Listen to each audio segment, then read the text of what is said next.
can't put on a suit of clothes and look presentable. Now should represent Mark Golden as him shadow spokesperson on foreign affairs. Foreign affairs.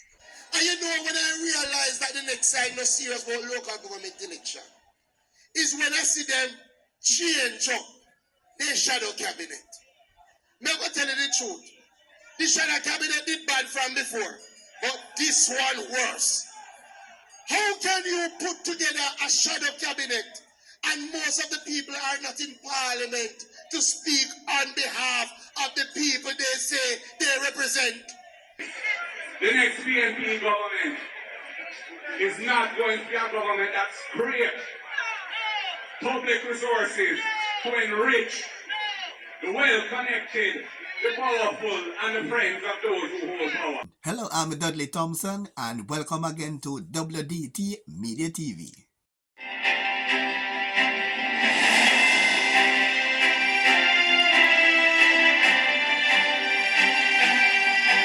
Welcome back to WDT Media TV. I'm Dudley Thompson. Earlier, we gave you an update about the PNP Shadow Cabinet, where a political commentator called the cabinet a duppy or a shadow. And now, we're seeing where a former PNP comrade, Karen Cross, and she held nothing back as she expressed her disapproval at the appointment of Dr. Angela Brown Burke as the PNP spokesperson on foreign affairs. Here is Karen Cross, as she did not mince words. Foreign affairs. The only thing Angela know about foreign affairs is that she speak a little Spanish and understand a little bit of French. That's the only thing she know about foreign affairs. This naka teeth nappy-head woman who don't know crap about foreign affairs, who ever talk to Angela Brown Burke about anything at all. Somebody please tell me who don't know in the diaspora. Because here's where it's going to go. The people in the diaspora, the PNP people, them and all them people that will invite Lisa Anna to come speak at them event and big up them event, and when Lisa Anna name a paper and them thing, them get ticket sale and people come to hear Lisa and people get to take them picture and go out with all kind of things. Them people there, when them need anybody to speak, to come, them going to call Angela Brown Burke. And I'm going to ask her to put them on to Lisa Anna. And I'm going to ask her for Lisa Anna number. Angela, you have free. You have no business representing country about foreign affairs. First of all, you have fine clothes that cost more than $10. You got foreign affairs, you need clothes that cost more than $10, man. You need clothes that cost more than $10 to present yourself. God forbid. If it was when William and Kate came the other day, and you were foreign affairs spokesman, Jesus have mercy, I would have stoned you. I would have come out there and I would have stoned you. Because I wouldn't want William and Kate stand up beside you.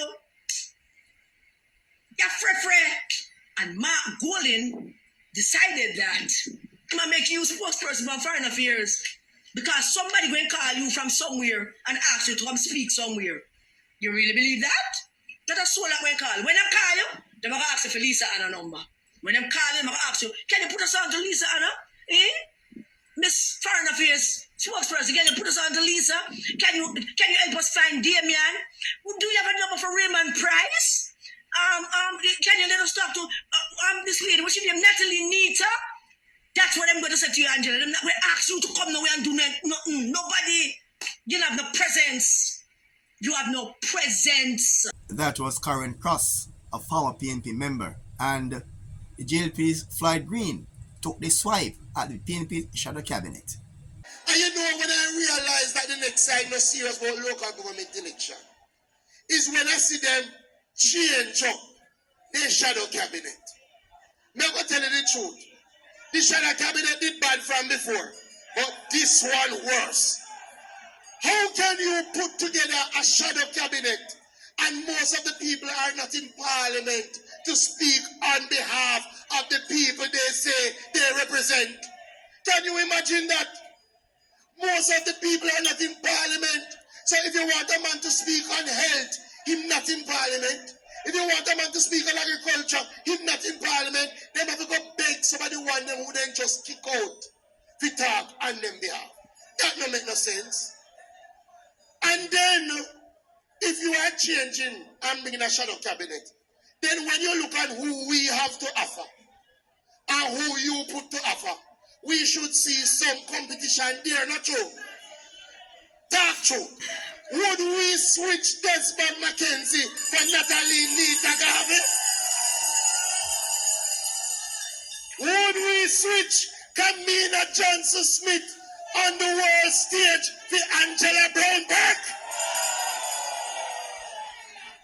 Or would I give up Dr. Tufton for Alfred Das?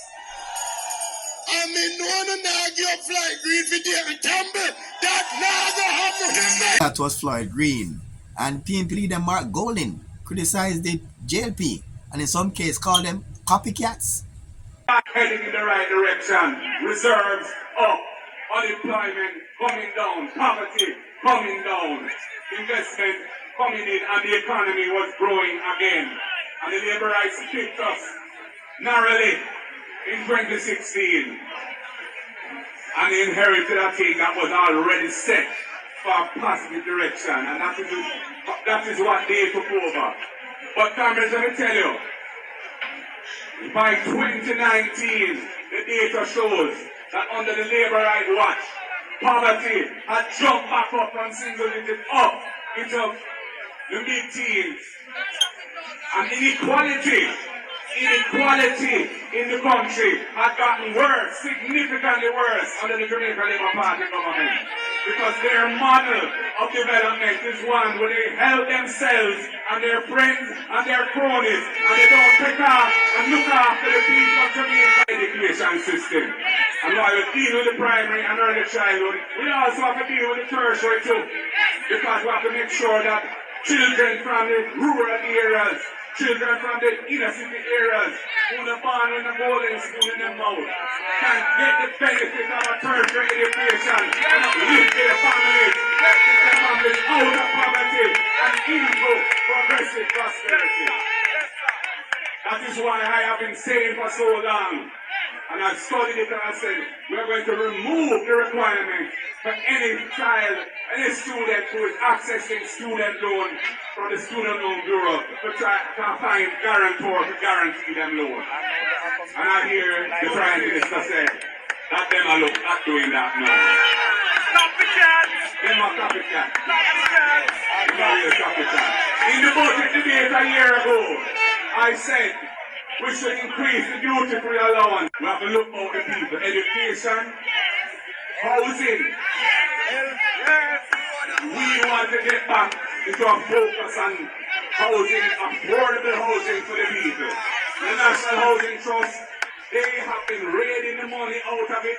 We had to take some money out of it to make the balance the books for that when we're in that very difficult IMF program. And we did it for 4 years, and we said that would be it. And before we did it, we got an international accounting firm to study the books and come to cabinet and say to us that it would not affect the solvency of the NHT, and that is the only way in which we were prepared to do it. We were criticized by the JLP at the time. No, one of them proxy, I'll take us to court and lose over it. But then they come to office in 2016 and they passed legislation twice to extend that, taking $11.4 billion out of the NHT every year. Last but not least, the next PNP government is not going to be a government that scrapes public resources to enrich the well-connected, the powerful, and the friends of those who hold power. I will be intolerant of any of that. The people's resources must be used for the people and nobody else. I was the one who conceptualized the Integrity Commission. I was the one who designed the Integrity Commission. I brought the legislation for the Integrity Commission to Parliament to ensure that it can receive and share information across all relevant agencies, including foreign, so that it can prosecute corruption cases without the need to take the DPP to bring any proceedings. But it is being undermined. And that's how we end today's program. I'm Dudley Thompson, and again, please like, share, and subscribe. And as usual, thanks for watching.